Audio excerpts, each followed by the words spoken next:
Hindi sinanto ng mga magnanakaw ang isang simbahan sa San Miguel, Bulacan nitong nagdaang Semana Santa.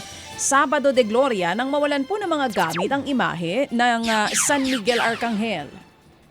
Kabilang sa pinaniniwalaang ninakaw, ang espada, sibat, kalasag at 2 pakpak na pawang gawa po sa pilak.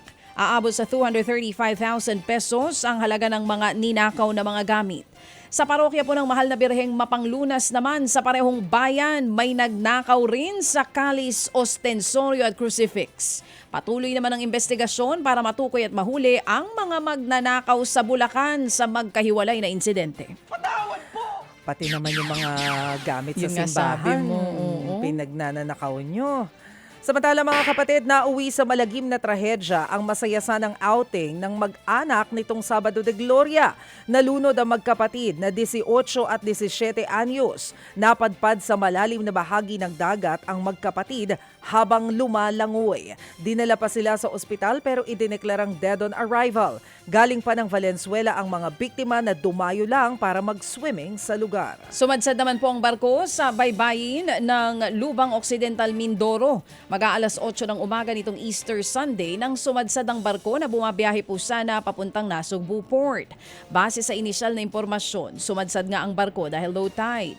Mabato rin kasing ilalim ng dagat. Wala namang nangyaring oil spill. Labas na din daw po ng Marine Protected Area ang nangyaring insidente. Ligtas naman pong na-rescue ng isa pang barko ang 162 pasahero at 8 crew ng barko pabalik sa Tilic Port. Patuloy ang inspeksyon sa sumadsad na barko na pansamantalang sinuspinde ang pagbiyahe. 4 ang patay habang 29 ang sugatan matapos tumaob ang sinasakyan nilang elf truck sa Alyosan, Cotabato. Kabilang sa mga nasawi ang 1 bata at 3 babae. Sa inisyal na investigasyon, sinusubukan ng elf truck mag-overtake sa motorsiklong nang bigla itong tumaob. Nasagi rin ito ang isang multicab sa kasalubong na linya. Nagpapagaling na sa ospital ang mga sugatan.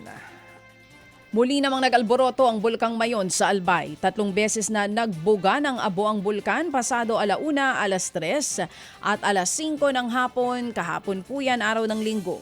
Umabot ng hanggang 1,200 metrong taas ng ibinuga ng bulkan.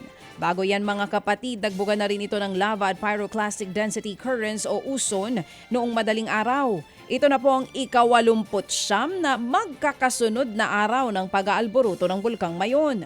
Nananatili sa Alert Level 3 ang bulkan at ipinagbabawal pa rin ang paglapit sa 6-kilometer permanent danger zone. Mga kapatid, para sa iba pang mga balita at impormasyon, sundan niyo po kami sa X, Instagram, Facebook at syempre sa TikTok, True Network PH. Mag-subscribe din po kayo sa aming YouTube channel, True Network. May website din po tayo, truenetwork.ph.